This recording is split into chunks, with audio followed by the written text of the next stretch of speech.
This is from a publication that was called Adventures in Pop Culture.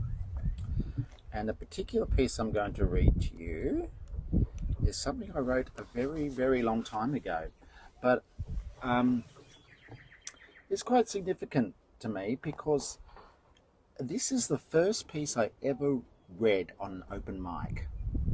I was studying at RMIT at the time, and I saw a flyer or something about this open mic night at a night called The Killing Floor. It was run by a woman called Kerry Watson, and I'd never read any of my work outside of classes. And I thought, oh, that sounds cool, but I was terrified about it. So I just I went there. I didn't tell any of my friends. I went alone, and I signed up for the open mic. And on the basis of this reading, they actually booked me a feature from my very first reading. So that's what I thought. Maybe there's a feature in this for me. So it's called "And She's Awake Now." And it's cold outside, and it's getting colder now. Like the seasons are getting all fucked up or something. Like they're swapping places because the ice is melting or something like that. When I go out sometimes, I try to dress warmly, jacket and gloves and shit, just in case the weather turns upside down. But then I get onto a bus or a tram and it's hot and the windows are steamed up. And there's usually a lot of people, and pretty soon I'm getting kind of hot. And I've got to start taking stuff off. So this day I'm peeling it off. There's not a lot of room when somebody's sitting next to you. And you're jerking around trying to get shit off. And today I elbowed this guy in the face. Not on purpose or anything. There's no room. And it just kind of happens. So he grabs my jacket and he throws it into the stairwell. And he just stares at me.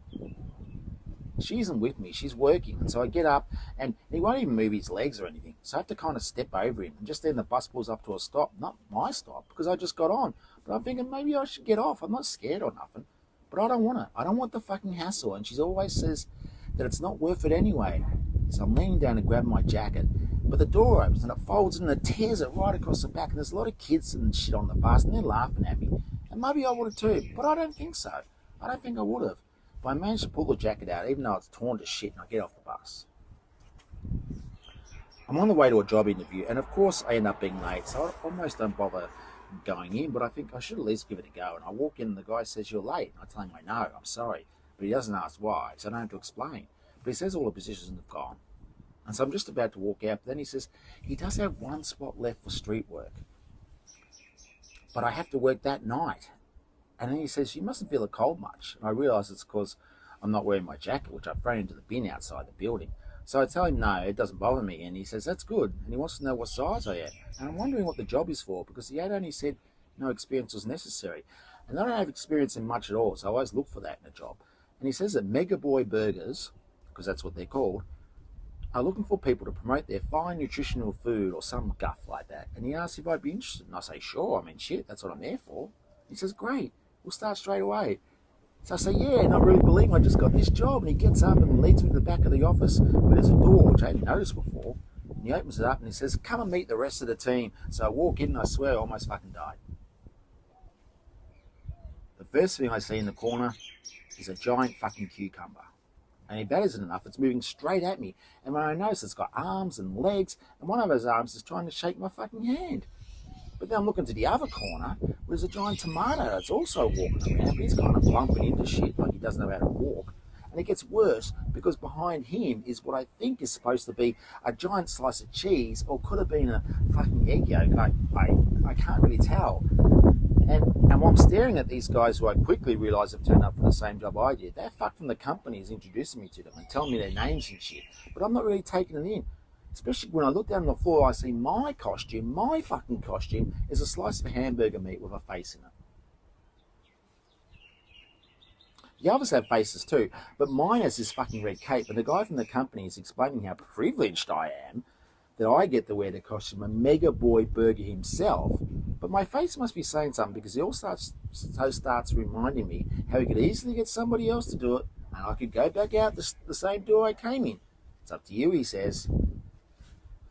Before I know, I've run all this shit through my head that she'll be really happy to see I've got a job. And I probably wouldn't have to tell her exactly what it is, And suddenly I'm trying to get into the styrofoam piece of meat with blue tights and a red cape attached to it. And once I'm in, the first thing I notice is a smell.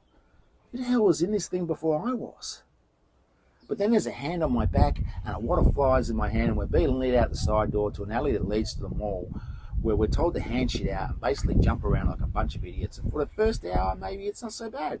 Most people just give you a pretty wide berth, except for the kids, of course, who can't stay away. And then I see a mate of mine, and I panic first, because I don't want to see dead like this.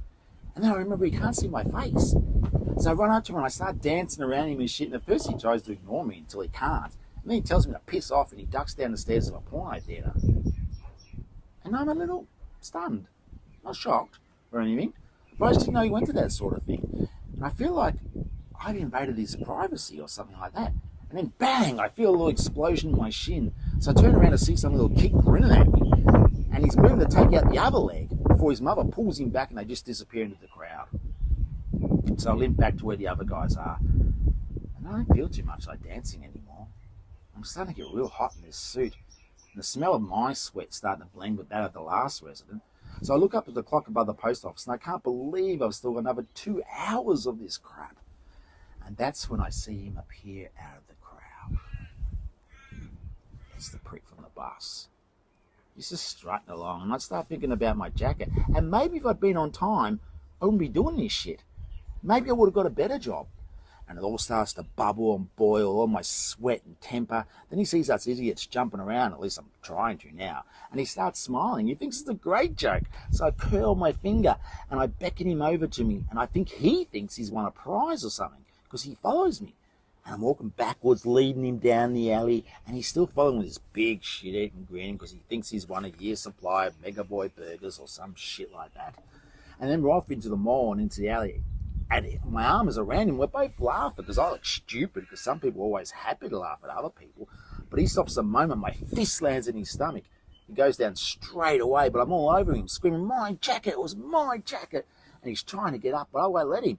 And then his hands on my back, and Mr. Cucumber and Mr. Cheese or Egg or whatever the fuck he's supposed to be are trying to drag me off. People are gathering around and cheering. I guess they think it's some kind of show.